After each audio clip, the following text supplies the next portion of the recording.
Hello, everybody. Welcome to Sundays with Strika, episode 8. I am your host, Laika Abibi, and alongside me, I have a very special guest, the founder of OK3 Sports, Olin. Thank you for taking the time to join me today, man. I really appreciate it.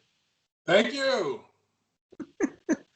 We'll get started with a little bit on your background. So, how did you get started in photography, and what are some of the steps along the places and steps along the way that got you all the way to this point?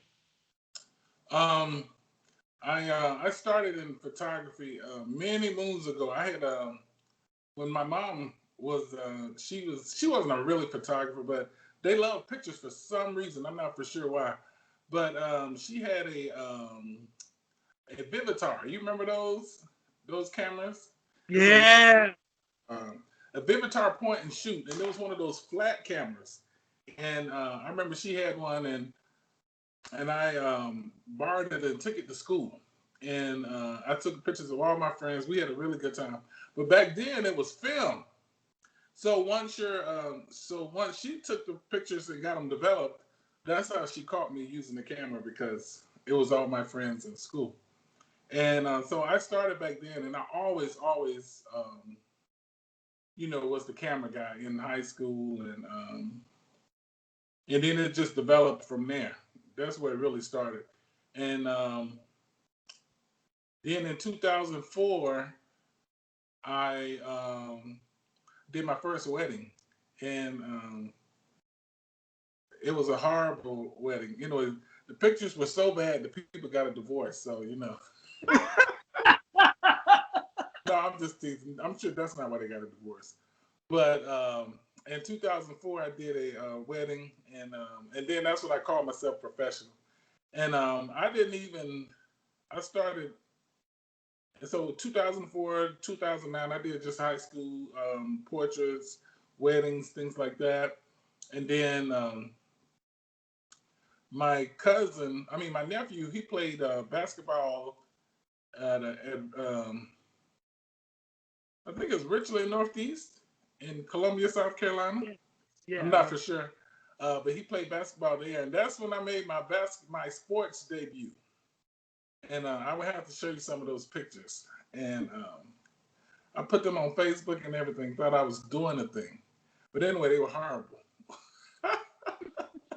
I think all of them was blurry. But so I did that, and I thought I was good too.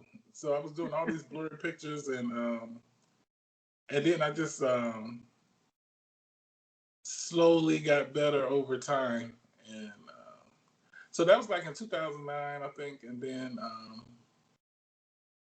you know how you just perfect your craft, and and that's what I did. And then I decided to go to school for photography, and that helped me out. And then that's how I got started.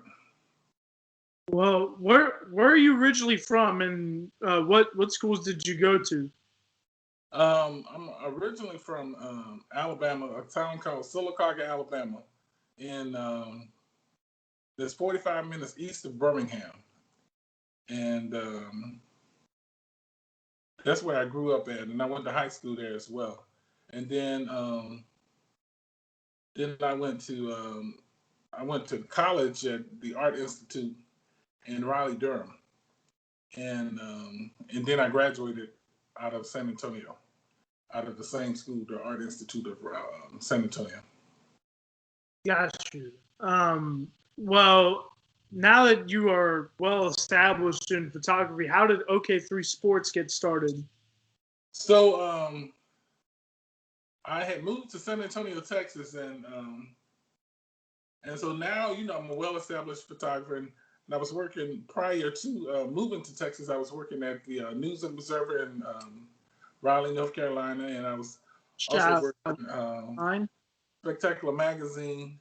So I was doing it big. I was so once I got there, they didn't have any job openings, and I really wanted to continue in what I was doing with the sports and everything. So and that's how OK3 Sports got started. So I said, hey, I'll make my own.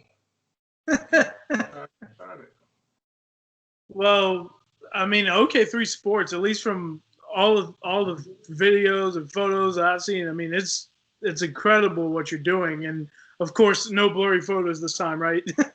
No, some, if you catch them on a bad day, but we don't try not to have bad. Oh yeah, absolutely, absolutely. I just started out doing photography. I've been doing photography, I guess, for the last roughly 3, 4, 5 years, I would say. And I mean, I'm still trying to get the blur away. You know what I mean? Trying to get away from all that. But to continue, what are some of the events that you've been able to cover over your time that have stood out to you? Have there been any moments that you've had like that you were like, wow, I was there and I was able to be a photographer there? Yeah, I covered the girls March Madness, I think in 2015, and That's incredible. I did the Belt Bowl. Yeah, Charlotte. Um, a lot of college, and that was, it's just so exhilarating to see the players at that capacity. And the last big thing I did was the Big Three with Ice Yeah, Cube. yeah. So that was really cool. That's incredible. Those are events that I aspire. I really want to be able to cover sometime soon. Yeah. But in terms of recently, I know we kind of connected at the Big Shots Myrtle Beach finale event, of course, in Myrtle Beach, South Carolina. And you we had some fun times out there, and I remember you stealing a drink for me, and I'm still very thankful. That was funny. You pulled off that was an ultimate stealth move, and it was incredible. But to continue, really, as a really good photographer and someone with a lot of experience in this in the photography game, what are some of the ways that you were able to improve from having all those blurry photos to now being able to showcase that you got some incredible photos? What are some ways to improve as a photographer? Well, I'll tell you what not to do first, and then I'll tell you what to do. So what I did was every time I would see a photographer, and if they had a different camera than I had, or if they had the same camera I had, I would say, "Hey, what lens you got?"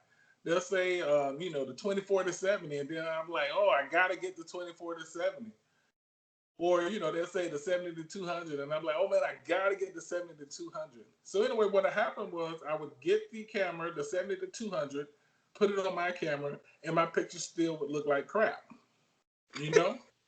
So and the camera stores will sell you anything, so they'll help you go broke in the process. So finally, I was like, "Man, this is not working." So with YouTube and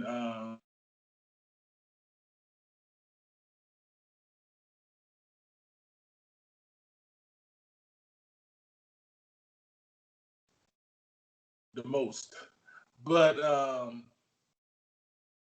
it's just looking at people like Zamani Fillings. You know him? I might have heard that name before. People like him, Scott Kelby. And I would just look at them over and over again, and look at their pictures, and it takes a lot of practice. Believe it or not, you have to. Some games, you go to practice, and then some games you go to really take some to capture that moment. But so it takes a lot of practice, and just getting your settings right, and it helps if the players are great. And then sometimes they're not on that level yet, but you just have to practice and find out what works for you. But the main thing is you have to practice. You have to get there early, and to take a couple of warm-up shots. Just like the players have to warm up, we have to warm up as well. And a couple of weeks ago, just last week, I did a football game. That first quarter, I was rusty, because you forget some of the things, and but by the second quarter, I had it. Yeah. So And you just and you definitely have to study. You have to study your craft. And I say shoot every day. I don't care what it is. You have to shoot every day. So that's the main thing. absolutely, yeah, absolutely. Um, of course, you mentioned football, and that's because I know we are in the middle of the COVID-19 pandemic, but Alabama is one of the few states that is continuing on with high school football. So, but from my vantage point, from everything that you said, I would say the same thing. I mean, it's definitely a warm up for us media people, anyone that's in video or photography, because you got to learn like white balance and stuff. You got to know, like, always be able to shoot photos for everybody. It doesn't have to just be like the star athlete or like anything that's like the main focus. Mm-hmm. But like you also have to really try and get everybody, because a lot of people are gonna ask. A lot of people will ask, "Did you take photos of me?" I mean, I learned from experience. I'm sure you know this. You probably get a lot of messages asking like, "You got those pics for me, my friend?" And Yeah, you get those inbox messages are crazy.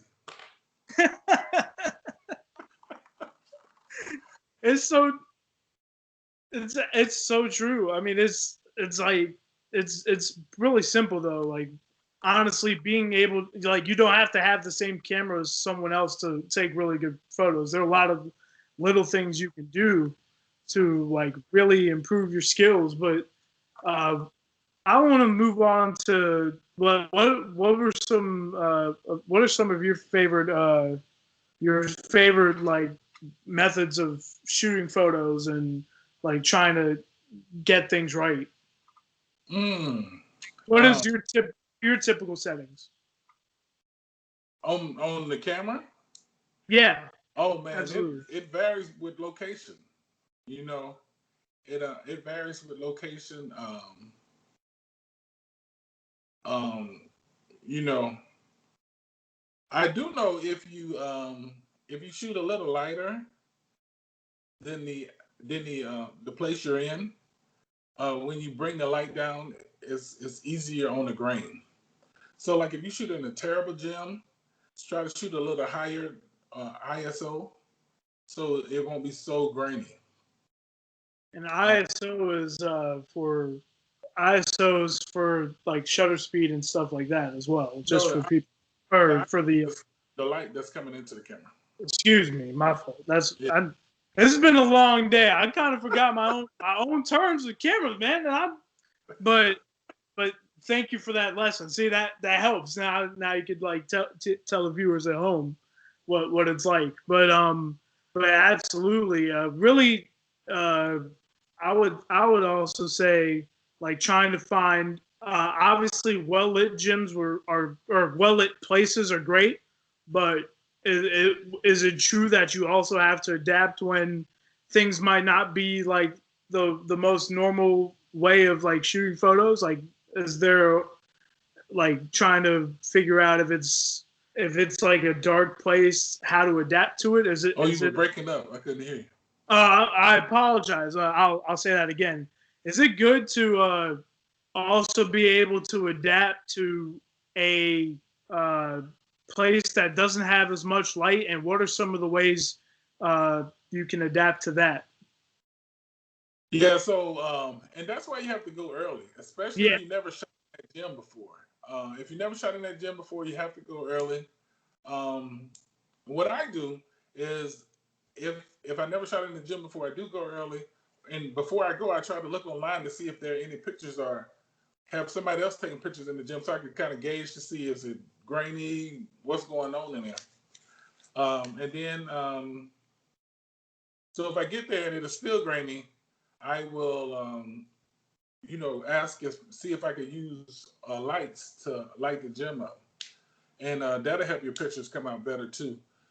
But you only do that if you are, if you're shooting for somebody and you just want some great pictures.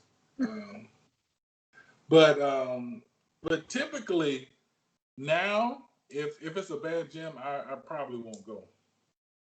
Ah, see. Why so? Unless I can set up lighting or something, then I go. But if it's just a horrible gym, it's a lot of time you have to put into it to get the perfect picture. Because once you go from taking great pictures, going back down to a mediocre picture is very hard to put out. I see. I see what you mean. I see Yeah. what you mean. And going back a little bit to like some of the best photographers you know, who are some of the people that inspired you to become a photographer, and who are some that have helped you improve? Gordon Parks is is my absolute favorite photographer. And I seen a picture of his. I was in a museum, and I was walking upstairs, and they had this big picture, maybe about a 30 by, um, I don't know, it was a huge picture, but seeing that picture, and it just took my breath away, you know, and it was Gordon Parks' American Graffiti, is what he called the picture, and it was just a wow image, and that's really what made me want to, tell stories with the camera. Um, Now, people that helped me along the way is because a lot of times you'll find photographers won't tell you anything; they'll just brush you off. Um, That's a good point. they want it's like a big secret that somebody has, It's so true. I've continue. It's a guy named Ken from Garner. Um, he helped me out a lot, and he was really good. I'm trying to. If you can't think of anyone else, Gordon Parks is such a great inspiration to have. His photos are really like truly iconic, and Oh man, yeah, he has some incredible pictures. I mean, it's a he's an all timer in photography for sure. Absolutely. yeah. He was really good. But the guy I was talking about, Ken Hall, and Yeah. he Okay. was up there in Garner. You probably heard of him before. Yes. Uh, and he's really good, and he was really patient, and helped me get on the straight path with these sports pictures. And I tell you what, I would go shoot with him. So I would take about 4 pictures, and he would take one, and it was the money shot. Oh So my. Oh, yeah, isn't that? I feel like that's like one of the big things with photography, especially in sports photography. There's always stuff that you're gonna miss, but like if you get that one money shot, you're like, yeah, "Oh, I feel really good now. Like this could be big time, you know. But yeah. I feel for me, I have there's a good friend of mine back home. Right here in Eastern North Carolina by the name of Bud Hardy. Uh, he he really helped me over the last few years get better at taking pictures, and of course, my good friend Kai Jones is also someone who's helped.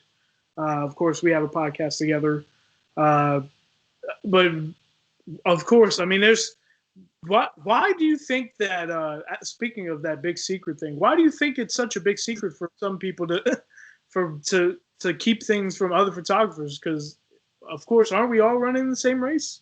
Yeah, I know.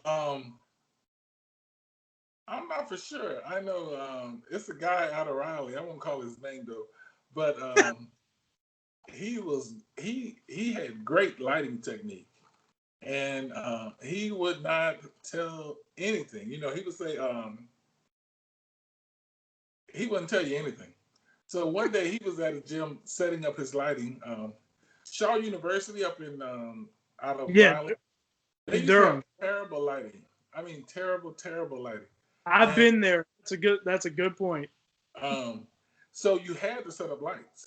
So I get to the game, and the guy who I was talking about, he was setting up his lights. But I mean, he had mastered the lighting of the gym. So I had my son record him, set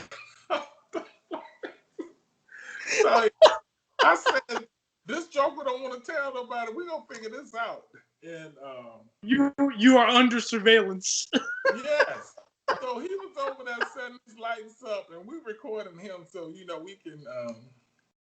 we can figure out what the secret was, and that was pretty funny. You had under surveillance? Yeah, I had to. I wanted to know the secret, and I asked him. I said, "Hey," I'm like, "Steve, you got to tell me a secret." But anyway, he was like, "It's too long. It took me too long. And he wouldn't tell me either." So, but I still haven't mastered it like he has. But he really is good at it. I was gonna say we might have to call you Stealth Kelly for the rest of this episode. You have. If there's something you mastered, I mean, you're sneaking away drinks for your boy here, trying to find out lighting over there out in Durham. I mean, no, I'm just kidding. But really, I just wanted to say thank you very much, Olin Kelly III, founder of OK3 Sports. Thank you so much for taking the time to talk to me today, and I really appreciate it, man. Thank you. Thank you. Actually, one more thing before we get off this episode. Where can they find you on social media so they can see all your wonderful pictures? OK3 Sports on Twitter, on Instagram, on Facebook. Tell your mom to go to Facebook and share those pictures and everything so all your cousins and families can see see how good you are and how good my pictures are as well. Let me see. But yeah, so anytime you see me on the sidelines, if I have my favorite camera with me, my favorite camera, I call him Nature Boy. Woo! Exactly, because when I use Nature Boy, when people see the pictures, what they say? Woo! Exactly. I gotta come up with a name for mine. Like you just gotta have like something that you're comfortable with. Like any camera's good if it works. You know what I mean? Yeah. But yeah, each of my cameras have a name. So wait, hold on. Actually, that's a good thing to end on.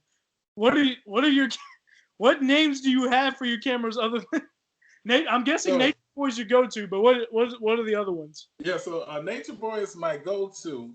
I have I have two Nikon D4s, and and those are my workhorse, and I call them Thelma and Louise, because when we get in there, we're gonna tear up some stuff. When we get to the gym together, we tearing up some stuff. So I got Thelma and Louise, and I got two of those, so they're twins. I use those mostly during football and in basketball. Now, if it's a really good game, I'm gonna use Nature Boy. Now, then I have one called Big Bertha, and Big Bertha, she coming in to clean house, and I'm gonna take her out the house on special occasions. But Big Bertha come tell some stuff. But but I love all my cameras though. But you got to name all of them though. You got to name all of them. I got it. I now have to come up with a name for mine. So yeah. And then maybe if I get another one. I mean, I have a camcorder and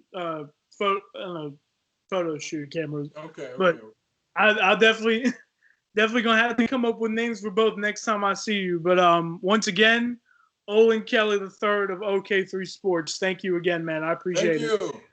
You can find Sundays with Strika on YouTube, Anchor, and other podcasting platforms. Subscribe to STRIKA'LITES on YouTube. Got some highlights from Phenom Summer Finale and Summer Havoc coming out very soon. So once again, this has been Sundays with Strika episode 8. My name is Laika Abibi. Thank you again for watching, and we'll see you again soon.